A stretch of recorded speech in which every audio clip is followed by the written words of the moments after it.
नमस्कार, दिव्यानी व्यास और स्वागत है आपका जनता समाचार में। चलिए रुक करते हैं आज की खास खबरों पर। भाजपा के राष्ट्रीय अध्यक्ष जेपी नड्डा ने कहा कि आज देश मजबूत हाथों में है और अब सुरक्षा में लगे सैनिकों को पड़ोसियों के द्वारा की जा रही गोलाबारी का जवाब देने के लिए केंद्र सरकार से अनुमति की जरूरत नहीं पड़ती। अब दुश्मनों को जवाब देने के लिए फौजी को किसी आदेश की जरूरत नहीं होती।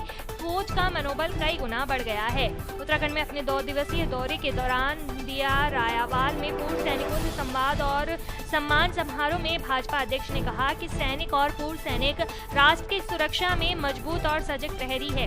उन्होंने कहा कि मोदी सरकार सैनिकों और पूर्व सैनिकों के हित में कई योजनाओं का संचालन कर रही है। नड्डा ने कहा कि देश के प्रधानमंत्री मोदी के नेतृत्व में आज देश सुरक्षित है। पहले जब सीमा पार से गोलियां चलती थी तो दिल्ली में बैठी सरकार से सेना को पूछना पड़ता था कि पड़ोसी मुल्क हम पर गोलीबारी कर रहा है, हम क्या करें। तो दिल्ली में बैठी सरकार का संदेश जाता था कि अभी रुको, अभी इंतजार करो। मगर आज मोदी सरकार ने फौजी को आदेश दिया है कि सीमा पार से 1 गोली चले तो तुम 2 गोली चलाओ, सीधे जवाब दो दुश्मनों को। उन्होंने कहा कि आज फौज को किसी आदेश की आवश्यकता नहीं है।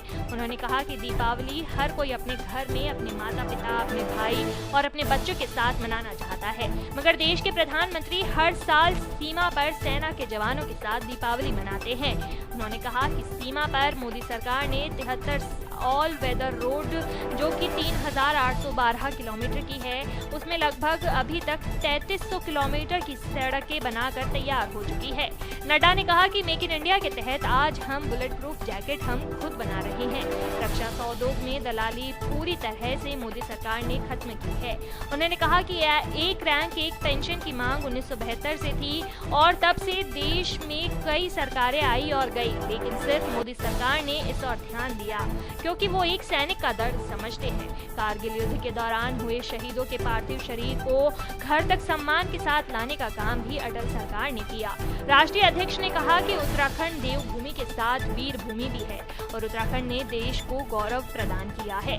उत्तराखंड बहुत छोटा सा राज्य है, लेकिन पूरा देश उत्तराखंड को सम्मान से देखता है। भाजपा प्रदेश अध्यक्ष मदन कौशिक ने अपने स्वागत भाषण में कहा कि जब देश की आन बान शान की बात आती है तो सबसे आगे उत्तराखंड राज्य ही होता है। कार्यक्रम संयोजक कैबिनेट मंत्री गणेश जोशी ने कहा कि सैनिकों का सम्मान ही देश का सम्मान है। कार्यक्रम में जसवंत सिंह रावत मरणोपरांत महावीर चक्र, हवलदार गजेंद्र सिंह रावत मरणोपरांत अशोक चक्र, हवलदार बहादुर सिंह मरणोपरांत अशोक चक्र, राइफलमैन संजय शाही कीर्ति चक्र, राइफलमैन चंद्रकिशोर सेना मेडल, सूबेदार प्रदीप थापा सेना मेडल, लॉन्स नायक विनोद सिंह सेना मेडल और नायक सूबेदार रघुवीर सिंह सेना मेडल का सम्मान किया गया। परिजनों का शॉल उठाकर और स्मृति चिन्ह भेंट करके सम्मान किया गया। इस मौके पर भाजपा प्रदेश प्रभारी दुष्यंत कुमार गौतम, सह प्रभारी रेखा वर्मा, प्रदेश महामंत्री संगठन अजय कुमार, राष्ट्रीय मीडिया मुख्य प्रवक्ता अनिल बलूनी और पूर्व सैनिक और सैनिकों के परिजन उपस्थित थे। कार्यक्रम का संचालन प्रदेश महामंत्री कुलदीप कुमार ने किया।